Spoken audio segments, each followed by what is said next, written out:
नमस्कार विद्यार्थी मित्रांनो, मुंबई हायकोर्ट भरती ज्यावेळेस तुमचं ऍज अ शिपाई म्हणून जॉईनिंग होईल त्यावेळेस नेमकं तुम्हाला कुठली कामे करायची आहेत आणि ती कामे तुम्हाला करावीच लागणार. मग हे नेमके कामे सोपे आहेत, अवघड आहे की तुम्ही करू शकणार नाही. तुमचं जर ग्रॅज्युएशन झालं असेल कामाची लाज बाळगून चालणार नाही.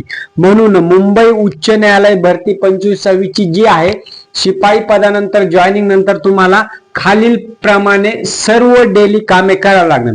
स्टेप बाय स्टेप फक्त 2 ते 3 मिनिटांमध्ये सांगतोय, त्यामुळे व्हिडिओ शेवटपर्यंत पहा. लक्षात घ्या, जॉईन झाल्याच्या नंतर शिपाई म्हणजे साधारणपणे थोडक्यामध्ये आपण त्याला सपोर्टिव्ह स्टाफ असं म्हणतो. तो खूप महत्वाचा भाग असतो मित्रांनो.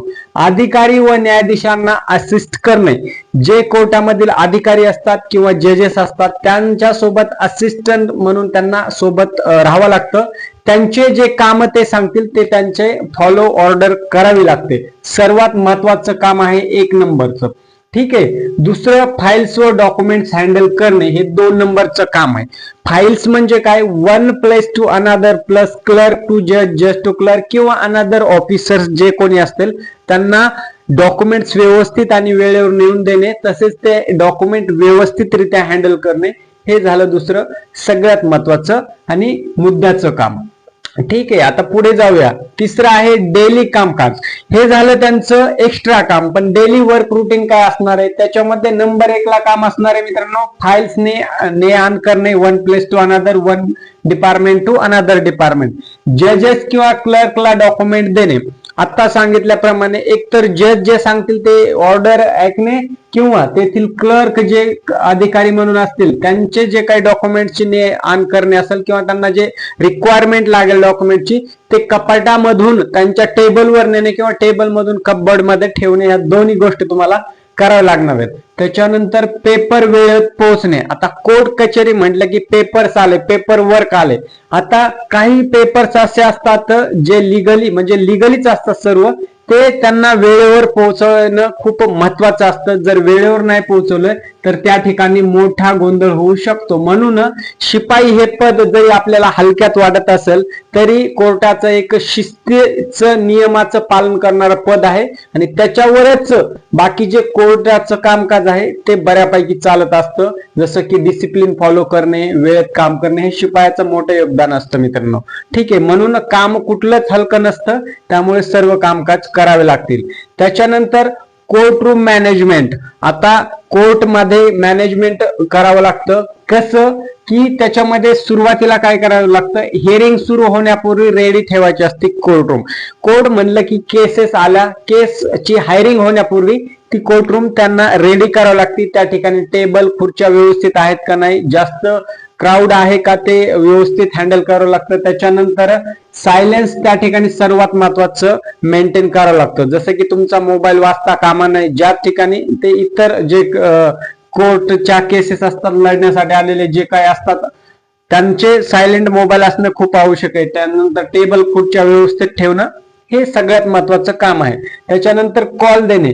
जर केस नंबर सुरू आहे आणि ते जज त्यांना ऑर्डर करतात की या कर्मचाऱ्यांना बोलवा किंवा तेथील जे कोणी केस लढणारे असतील त्यांना, तर त्यासाठी कॉल अटेंड करावा लागतो. कॉल अटेंड म्हणजे फोन कॉल नाही, तर जे नाव पुकारतील त्यांना ते बाहेर आवाज देणे आणि त्यांना हजेरी लावणे, त्यांची प्रेझेंटी घेणे, हे सुद्धा शिपायाचंच काम असतं मित्रांनो. ठीक आहे. त्याच्यानंतर नो मोबाईल यूज डिसिप्लिन. जास्त गर्दा गदारोळ, साऊंड एकदम व्यवस्थित, आवाज कमी ठेवणे आसपासच्या एरियाचा, म्हणजे त्या कोर्टरूमच्या एरियाच्या रिलेटेड. सो हे काम कोर्टचे जे असतात ते शिपायाला करावे लागतात मित्रांनो. टायमाचं मॅनेजमेंट व्यवस्थित, ह्या गोष्टी कराव्या लागतात. आता 5वा पॉइंट आहे रूल्स काय पाळावे लागतील. आता शिपाई म्हटलं की असं अगडबंबा काम नसणार आहे, त्यांना सुद्धा नक्कीच रूल पाळावे लागणार. एक पहिला रूल म्हणजे वेळेवर जायचं, वेळेवर यायचं, पहिला रूल. दुसरा रूल, जे ऑर्डर्स सांगतील तेथील अधिकारी त्या व्यवस्थितरित्या फॉलो करायच्या. त्या ठिकाणी मोठ्या आवाजात मोबाईल यूज करायचा नाही आणि कोर्ट रूम मध्ये किंवा आसपासच्या परिसरामध्ये सायलेन्स ठेवणं हे शिपायाचं काम असतं मित्रांनो. हे त्यांना बेसिक रूल्स पाळावे लागतील. आता या ठिकाणी जर तुम्ही सॅलरी पाहिलं तर 18 ते 45K च्या दरम्यान, म्हणजे 50,000 पर्यंत सॅलरी होते. ठीक आहे, त्याच्यामध्ये बेसिक तुम्हाला स्टार्टिंग चांगली आहे, बाकीचे अलाउन्सेस असतात, कारण की शासकीय नोकरी त्यामध्ये सुद्धा हायकोर्टाची, मुंबई हायकोर्टाची भरती असल्यामुळे खूप मोठा या ठिकाणी फायदा प्लस अलाउन्सेस मध्ये तुम्हाला नक्की मिळणार आहे. ठीक आहे, आता सगळ्यात महत्वाचं पॉइंट, एकदा शिपाई म्हणून तुम्ही जॉईन झालं तर आयुष्यभर तुम्ही शिपाईत राहणार का? नाही, डायरेक्ट त्याचं उत्तर नाही. म्हणजे आता जरी तुम्ही ऍज अ शिपाई म्हणून जॉईन झालात तरी तुमचं डिसिप्लिन पाहून, तुमचं वर्क पाहून, तुमची वर्क प्रोग्रेस पाहून पुढे डिपार्टमेंटल काही एक्झाम असतात आणि काही वर्षाचा एक्सपिरियन्स मिळाल्याच्या नंतर मित्रांनो तुम्हाला ऍज अ सिनियर स्टाफ म्हणून त्या ठिकाणी जॉईन करून घेतले जाते. म्हणजे तुम्ही 1-2 वर्ष आता जॉईन झाल्यापासून जे काम कराल तेच तुमच्या रिटायरमेंट पर्यंत तुम्हाला अजिबात त्या ठिकाणी काम नसणार नाही मित्रांनो. कारण की 1-2-3 वर्षांनी परत भरती निघणार, तुमच्या अंडर काही ज्युनियर स्टाफ येणार, मग तुम्हाला ऍज अ प्रमोट म्हणून सिनियर स्टाफ मध्ये तुम्हाला प्रमोशन केलं जातं. म्हणून याचे सॅलरी चांगली आहे, फायदे सुद्धा खूप चांगले आहेत मित्रांनो. तसेच कामकाज सुद्धा चांगले आहे आणि स्टेबल नोकरी आहे. म्हणजे याचे फायदे सुद्धा आहेत. स्टेबल नोकरी आहे, दरवर्षी इन्क्रीमेंट आहे, अलाउन्सेस मिळणार आहेत, त्याच्यानंतर शासकीय सुट्टी आली की शासकीय सुट्टी मिळणार. हे झाले तुमचे फायदे.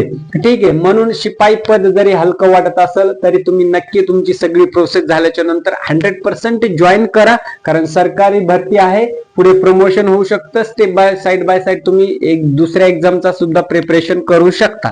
आता तुम्हाला पुढील व्हिडिओमध्ये जर क्लर्क आणि ड्रायव्हर पदाची कामे माहिती करून घ्यायची असेल तर फक्त क्लर्क आणि ड्रायव्हर एवढं कमेंट करायचंय. दुसरी गोष्ट, डॉक्युमेंट व्हेरिफिकेशन साठी लागणारे सर्व डॉक्युमेंटचा मी व्हिडिओ मागेच बनवलाय, त्यामुळे ड्रायव्हर, क्लर्क आणि शिपाई सर्व पदांच्या रिलेटेड डॉक्युमेंट्स मध्ये काही इश्यू असेल तर नक्की कमेंट करा, त्याचं सोल्युशन तुमच्यापर्यंत देण्याचा मी नक्कीच प्रयत्न करेल. इथेच थांबतो मित्रांनो, भेटूया नवीन अपडेट सोबत. तोपर्यंत जय हिंद आणि राम राम, वंदे मातरम.